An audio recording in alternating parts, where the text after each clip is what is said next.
That's interesting. I think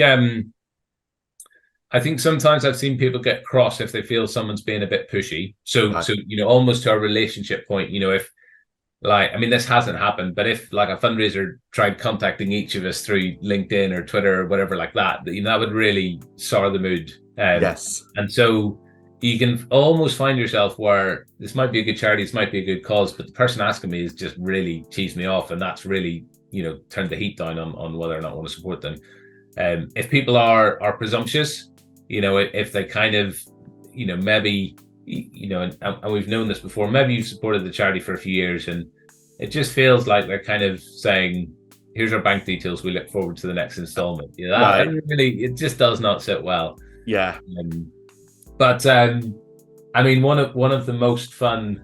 Well, yeah, let me tell you a story. So, I remember one meeting, and we'd gone through all the applications and kind of decided how much we were going to give, and then there was an application that had kind of come in late. It hadn't come in our application form. It was kind of someone who previous generations of trustees had supported, and I think they kind of assumed they would get by, and they didn't need to follow a proper process. So we discussed them at the end, and it just didn't resonate with us, and we didn't kind of appreciate, for Mel, our chief exec, that they're trying to kind of bypass the processes. Right. So we just kind of said that's not something we want to fund, and it was just a bit of a sucky way to end the meeting. And I Yeah. think he asked for 15,000, and so then we said, well, how about we take the 15,000 we're not going to give to that charity and go back to the top three charities that we did like and give them 5 each. And so we did, and it was such a better way to end the meeting, because we basically almost felt like, here's 15,000 that we weren't going to give to this charity because it kind of annoyed us and it didn't quite resonate. But instead of that being the last thing we did, we kind of almost was like, well, this isn't how economics works, is it? But it was almost like it had freed up 15,000 that we could then go and be extra generous with. Do you find, as a professional fundraiser on that committee, do you have a unique perspective to the other trustees? Because you've seen the process from both sides of the fence. I love. I mean, this is cheeky and naughty, isn't it? But I love trying to understand that your free reserves and your designated reserves are really just a way of trying to make your free reserves not look quite as big. We've all done that. We've all done it, right? So I love kind of spotting the tricks of the trade, if you like. Yeah. I think on the other side there are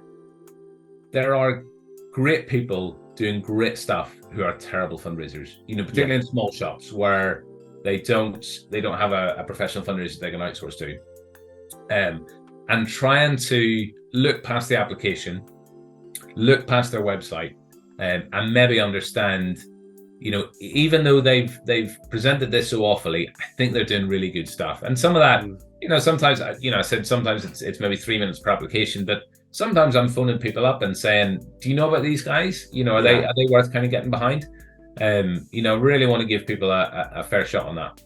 I think judging someone's kind of mission worthiness based on their ability to spell or write coherently, is classist, that to the very least. And I think, we really don't want to. It's why we've kind of gone to that two-step process, and we've said, send us an email or pick up the phone, and some of those are more comfortable for different kinds of people. Yeah. I think I'm quite aware that there's a couple of things around that. I think where, if a charity has, it feels rare for a medium to large charity to have excellent programs and terrible fundraising, because you have a kind of culture, right? Yeah. So if your fundraising is excellent, that almost gives me trust that your program delivery is going to be excellent. Yes. And vice versa.